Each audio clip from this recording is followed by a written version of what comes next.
Graça e paz, meus amados irmãos, mais uma vez reunidos para mais uma mensagem diária. Louvamos a Deus que nos concede tecnologia e podemos achegar até os amados irmãos com a palavra de ânimo, vigor, coragem e esperança da parte do nosso Deus. Meus amados irmãos, nós vamos dar continuidade à carta do apóstolo Paulo aos Colossenses, carta esta muito importante, considerada o maior tratado cristológico do Novo Testamento. E louvamos a Deus que nos concede a oportunidade de podermos ouvir a sua voz. Nós hoje vamos ver Colossenses capítulo 1, dos versos 13 até o verso número 15, mas antes vamos ter uma breve oração, rogando ao nosso Deus que nos dê o discernimento, a iluminação para o conhecimento da sua palavra. Oremos ao Senhor. Pai querido, Pai amado, Deus de amor, bondade e misericórdia, obrigado por cada irmão, por cada irmã, obrigado por cada família. Louvado seja o teu nome, Senhor. Ó Pai, nesse instante nos dá o discernimento, conhecimento da tua palavra, para que possamos entender qual seja a boa, perfeita e agradável vontade do Senhor. Ó Pai, sabemos que somos fracos, pecadores e carecemos do Senhor, ó Pai. Nos faz compreender essa verdade, em nome de Cristo nós oramos. Amém. Meus amados irmãos, esta carta do apóstolo Paulo, ela vem sobretudo para combater uma heresia acerca da pessoa e da obra de Cristo.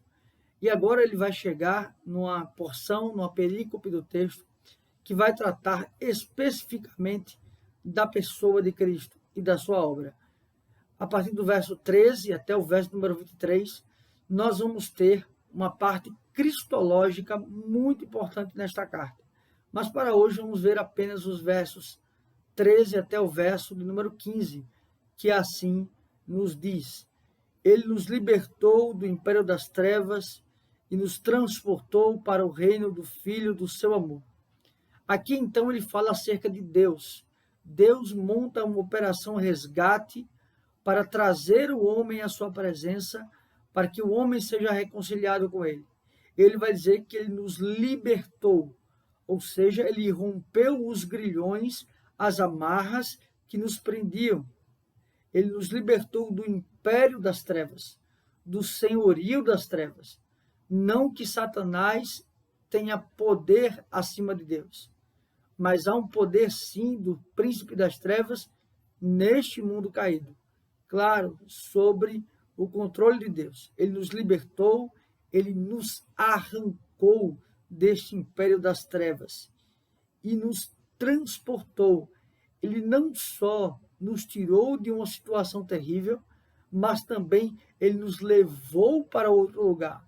Ele nos transportou para o reino do Filho do seu amor. Ele nos transportou para Cristo, para vivermos para o louvor da sua glória. Ele vai dizer, no qual temos a redenção. Ou seja, se antes estávamos em um estado de condenação, se antes estávamos diante de um estado inaceitável, nós agora, em Cristo, fomos redimidos. Fomos, então, redimidos.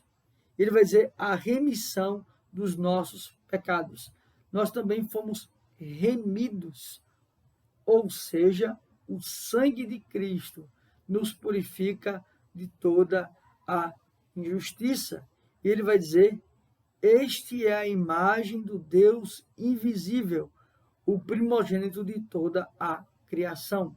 Quando ele fala que Cristo é a imagem do Deus invisível, ele quer dizer que Cristo sempre foi Deus, coigual, coeterno, consubstancial com o Pai, mas que, de certa maneira, Cristo materializa e representa o próprio Deus. É a imagem do Deus invisível, o primogênito. Aqui não quer dizer que ele foi o primeiro ser a ser criado. Este é um equívoco. Mas aqui quer nos dizer que ele tem a primazia de todas as coisas. Ele tem a primazia de toda a criação. Pois nele, ou seja, nele, foram criadas todas as coisas, quer nos céus, quer sobre a terra. Ou seja, nele, ele é a fonte da criação, as visíveis e as invisíveis, sejam tronos, sejam soberanias, quer principados, quer potestades, tudo foi criado por meio dele. ele também é instrumento dessa criação, por meio dele e para ele. Ou seja, o propósito de todas as coisas serem criadas é para o louvor da glória do próprio Cristo. Então, aqui nós vemos que ele está trabalhando este aspecto. E o verso 17, nós vamos então até o verso 17, ele vai dizer: ele é antes de todas as coisas, nele tudo subsiste. Ele é antes de todas as coisas. Não havia ser criado antes de Cristo. Cristo é antes de todas essas coisas. Nele tudo subsiste. Tudo está debaixo do seu senhorio. Meus amados irmãos, que palavras preciosas nós podemos ter nesse texto. Confiar em Cristo. Primeiramente, Deus que planejou esta obra, enviando o seu Filho que executa esta obra, o Espírito que testifica esta obra. Ele é Criador, Ele é sustentador, Ele é governador, Ele é Senhor, Ele é Criador. Percebam tamanhas verdades que nos fazem descansar no Senhor. Que Deus assim nos abençoe, meus amados irmãos. Vamos orar, encerrando esse momento. Pai querido, Pai amado, obrigado a Deus por essas verdades. Obrigado, Senhor, porque o Senhor tem nos ensinado através da Tua palavra. Abençoa cada família, cada irmão, cada irmã. Nos dá, Senhor, cada vez mais o descanso na Tua palavra. É assim que nós oramos, em nome de Cristo. Nós já agradecemos. Amém. Que Deus assim os abençoe, meus amados irmãos.